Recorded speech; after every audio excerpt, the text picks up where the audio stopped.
আসসালামু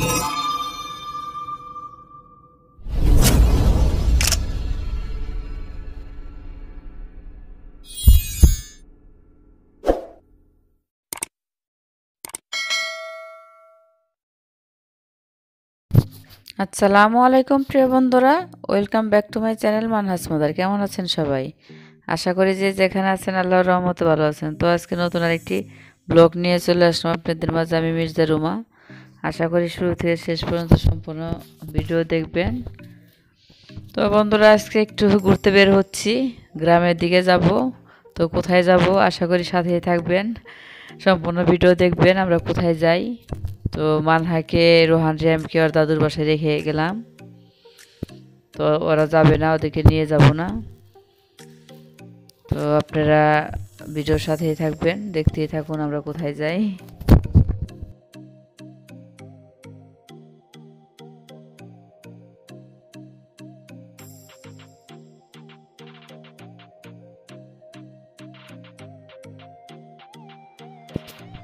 বন্ধুরা, এটা হলো আমাদের পুকুর পাড়। তো হুন্ডাতে করে দুজনে যাচ্ছি, আর বাচ্চারা যদি যেত তাহলে অটো নিয়ে যেতাম। তো বাচ্চাদেরকে ওর দাদুর বাসায় রেখে যাচ্ছি, কারণ একটু একটু ঠান্ডা পড়েছে, গ্রামের দিকে একটু ঠান্ডা বেশি। তো অটোতে করে গেলে বাতাস লাগবে, সেজন্য ওদেরকে রেখে গেলাম। তো আপনারা দেখতেই থাকুন বন্ধুরা। তো গ্রামের দিকে যাচ্ছি, তো পাশে দেখুন ধান ক্ষেত। তো শ্যুট করলাম আপনাদের জন্য, যে আপনাদেরকেও দেখাই। তো আসলে অনেক দিন হলো বের হতে পারছি না, আপনাদের ভাই ব্যস্ত। তো আজকে একটু সময় দিল, কারণ সময় দিল তারও কারণ আছে। কারণ ডাক্তার দেখিয়েছি, ডাক্তার বলল যে এভাবে তো আসলে আমি স্ট্রোক করা রুগী। তো অনেক দিন হলো সময় দিতে পারছে না, বের হতে পারছি না, মাথা ব্যথাটা বেড়ে গেছে। তো ভাবলাম যে আমরা যাওয়ার পথে ভালো ভালো দৃশ্যগুলি আপনাদের সাথে শেয়ার করবো, একটু একটু করে শ্যুট করব। তো আপনারা দোয়া করবেন। তো আমরা এখন যাচ্ছি, তো আপনারা সাথেই থাকুন, ভিডিও দেখতেই থাকুন। তো বন্ধুরা দেখুন কি সুন্দর। তো দেখা যায় যে শহরের চেয়ে গ্রামের দৃশ্যগুলি মানে দেখতে অনেক ভালো লাগে। তো মাঝে মাঝে এভাবে ঘুরতে বের হলে আমারও মনটা ভালো হয়ে যায়। তো আজকে ভালো লাগছে, কিন্তু কতক্ষণ থাকতে পারবো জানি না। মানহাকে রেখে আসছি, রোহান, রিহা আমার মানে শ্বশুরবাড়িতে রেখে আসছি, কারণ আমার শ্বশুরবাড়ি একদম কাছেই। তো আপনারা দেখতেই থাকুন। বন্ধুরা চলে আসছে, তো কোথায় আসলাম এখন আপনাদেরকে বলবো। তো এটা হলো আমার চাচাতো ভাইয়ের বাসা। তো দেখা যায় যে চাচাতো ভাইয়ের বউ মানে আমার ভাবির সাথে মাঝে মাঝে আমার কথা হয়। তো আমার অসুস্থতার কথা শুনে ভাবি ফোন দিয়েছিল কালকে রাতে, যে ডাক্তারে কি বলেছে। তো ভাবি হুট করে বললো যে তাহলে ঘুরে যাও, ভালো লাগবে। তাই হুট করে চলে আসছি। দেখা যায় রাতে ফোন দিয়েছে ভাবি, আমি মানে সকালে চলে আসলাম। বন্ধুরা, আমার সাথে যাকে দেখতে পাচ্ছেন, তো একে আমরা চাচি ডাকি। আমার চাচাতো ভাইয়ের বাসার পাশে এর বাসা। তো মানে আমি ছোট থেকেই মানে একে দেখছি, সে কথা বলতে পারে না, মানে জন্ম থেকেই সে বোবা।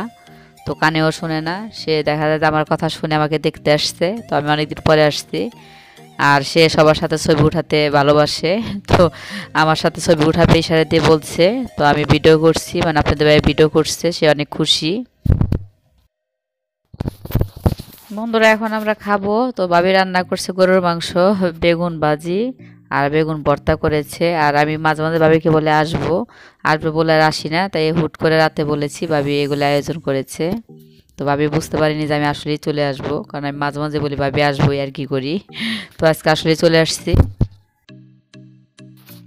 বন্ধুরা, খাওয়া দাওয়া শেষ। তো এখন একটু বাইরে বসবো। আর রোহান ফোন দিয়েছিল, মানহা অনেক কান্না করছে। তো নাকি কারো কাছে থাকছে না, কারণ ওকে বাসায় রেখে আসলে এত কান্না করতো না। কারণ ওকে তো আর দাদুর বাসায় রেখে আসছি, অনেকদিন পরে দাদুর বাসায় গেছে, কাউকে চিনতে পারছে না। রোহানের কাছেও থাকছে না, রিয়ামের কাছেও না। তো এখনই চলে যাব। তো একটু সবার সাথে একটু কথা বলছি, আর আমি সবাইকে দেখাতে পারছি না, কারণ সবাই ক্যামেরার সামনে আসে না।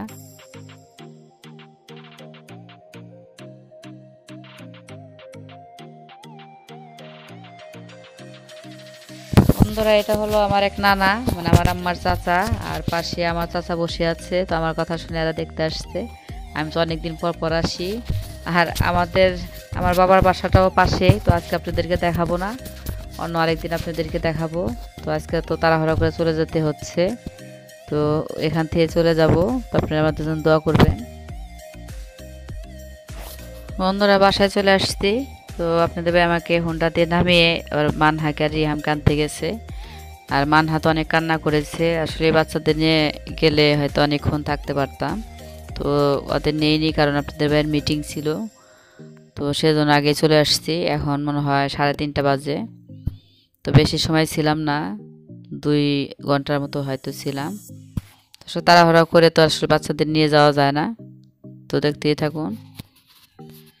বন্ধুরা এখন আমি বারান্দায় বসছি, আমার মেয়ের অপেক্ষায় আছি। তো আপনাদের ভাই আনতে গেছে, এখন আসেনি, তো আসলে কেউ কিছু খাওয়াতেও পারেনি ওর কান্নার জন্য। তো কাউকে চিনে না, হয়তো বাসায় রেখে গেলে কান্না করতো না, তো ওখানে দাদুর বাসা অনেকদিন পরে গেছে, সেজন্যই ওর ফুপিরা আসছে, তো কাউকে চিনে না, সেজন্যই কান্না করছে। আর মানহার জন্য তাড়াতাড়ি চলে আসছি, আপনাদের ভাই মিটিংও ছিল। মাম আসো, আমার মা কে কোথায় রেখে গেছিলাম চুনা? কি রান্না করে পালবো ফুপুরা নিয়ে? মা আমার আম্মুকে বলে নিয়ে পালবে, কেউ রাখতে পারলে নাই। আমি আসছি অনেকদিন পরে, তাই না মা? দেখি ওরা যাবে কিন্তু। মা কেউ মারছিল তোমাকে? কে মারছিল মা? কি খাইছে আমার আম্মু? খাই নাই। কি খেয়েছে মা? খাই গেছিল আয় আম্মু, আম্মুকে ছাড়া তুমি থাকতে পারো না মা? বন্ধুরা আমার মেয়েটা রাগ করেছে, তো তাকাচ্ছে না, চুপচাপ, আর কিছু খায়ও নি। তো আমি খাইয়ে রেখে গেছিলাম, তো ওকে তো 2-2.5 ঘন্টা পর পর খাওয়াই, তো কেউ কিছু খাওয়াতে পারেনি, অনেক কান্না করেছে। পুরা মনে হয় মানে ওর দাদু বাড়ি এলাকা জানিয়ে আসছে যে আমি এতদিন পরে আসছি, মানহা বুড়ি। তো সবাই জিজ্ঞাসা করছে কি হয়েছে, এত কান্না করছে কেন। আসলে মা ভক্ত মেয়ে, এখন তোর বাবার চেয়ে আমার আমার আমার ভক্ত বেশি, আপনাদের ভাইয়ের সময় কম দেয়, সেজন্য এখন আমার ভক্ত হয়েছে, মা পাগলি মেয়ে আমার। তো আসলে তো আপনি দেখলেনি, আমার দিক তাকালো না, এখনও তাকাচ্ছে না, কি যেন বলছে। তো এখন আমি ওকে খাওয়াবো, তো আপনারা দেখতেই থাকুন।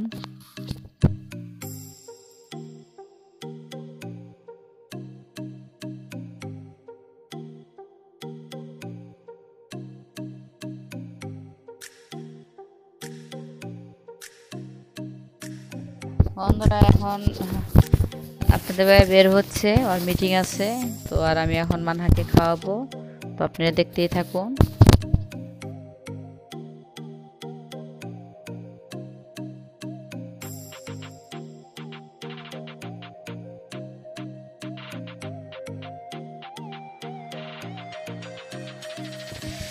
বন্ধুরা মানহাকে খাইয়ে বাইরে বসলাম, তো এখন বিকেল, তো আর মানহা আজকে অনেক কান্না করেছে, আমার মেয়েটা এত কান্না কখনো করেনি, তো ওকে অনেকবার টিকা দেওয়া হয়েছে, তাও এত কান্না করেনি আজকের মতো, রিহাম বলল।